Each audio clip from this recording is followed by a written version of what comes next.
Shut up and sit down. चलिए आइए अब हम लोग एक और चैप्टर पढ़ते हैं जिसका नाम है एग्जीक्यूटिव्स इन द स्टेट्स। अब राज्य में जो कार्यकारी अधिकारी होते हैं, अब उनके बारे में हम लोग पढ़ेंगे।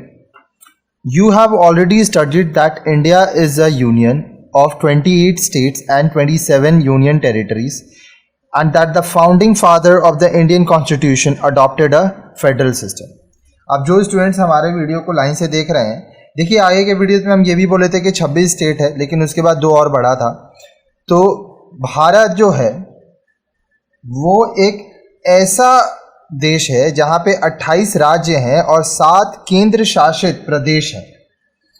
और जो फाउंडिंग फादर थे, जो हमारे भारतीय संविधान को बनाए थे, वो हम लोग को एक संघीय प्रणाली दिए थे। ठीक है, फेडरल सिस्टम में हम लोग चलते हैं। The executive under a system is made up of 2 levels, union and states. अब देखिए जो हमारे कार्यकारी अधिकारी हैं, ये 2 प्रणाली में इनको बनाया गया। 2 इनके स्तर हैं, एक है यूनियन और दूसरा स्टेट। यूनियन होता है आपका केंद्र और स्टेट राज्य। You have learnt in lesson 10 about the union executive। अब यूनियन एग्जीक्यूटिव्स के बारे में आप लेसन 10 में पढ़े थे आगे के वीडियोस में। At the state level, generally following the central pattern, the governor, like the president, acts as a nominal head and the real powers are exercised by the council of minister headed by the chief minister। अब देखिए राज्य स्तर पर, जैसे कि केंद्र स्तर पर था, राज्य स्तर पर एक गवर्नर होता है, राज्यपाल, जैसे कि केंद्र स्तर पे राष्ट्रपति तो होते हैं। अब जो गवर्नर होते हैं वो नॉमिनल हेड होते हैं और उनके पास शक्तियां होती हैं, लेकिन जो चीफ मिनिस्टर है, ठीक है, जिनका मंत्रिमंडल होता है, वो असलियत में जो शक्तियां होते हैं उनका इस्तेमाल करते हैं।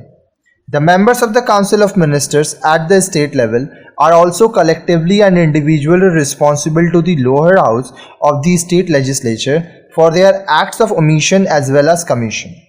अब देखिए जिस तरह से अगर आप हमारे वीडियोस को लाइन से पढ़ रहे हैं तो हम आपको आगे बताए थे कि जो प्रेसिडेंट और उनके मंत्रिमंडल काउंसिल ऑफ मिनिस्टर होते हैं, वो राज्यसभा में जो भी काम होता है अपर हाउस में, तो वो जो भी काम करते हैं उसके लिए उत्तरदायी होते हैं। उसी तरह से जो स्टेट लेवल पे, राज्य स्तर पर जो मंत्री होते हैं, ठीक है, वो सब मिलकर और अकेले भी अपने काम के लिए राज्य विधानसभा में उत्तरदायी होते हैं।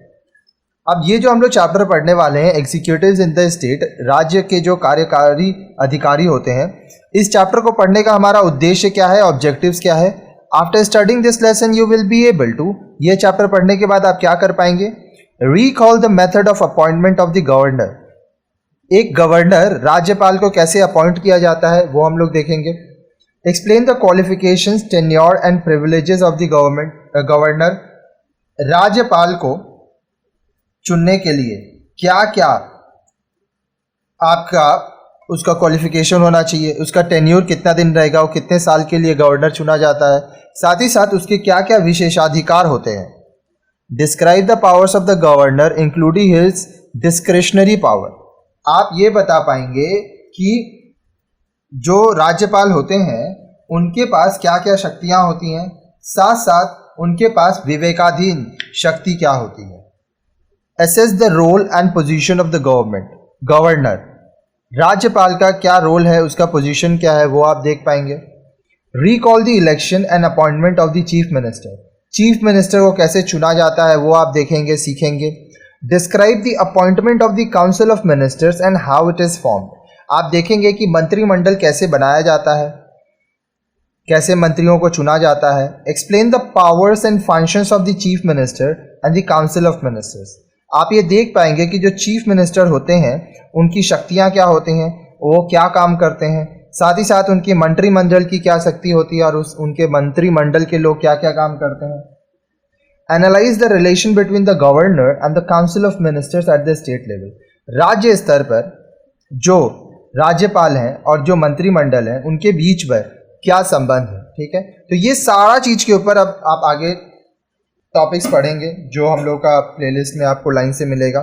ठीक है, तो एक एक करके टॉपिक पढ़िए। साथ ही साथ ऊपर मेरा व्हाट्सएप नंबर दिया हुआ है, तो जो भी आपके मन में सवाल होगा वो आप सवाल वहाँ पे भेज सकते हैं। ठीक है।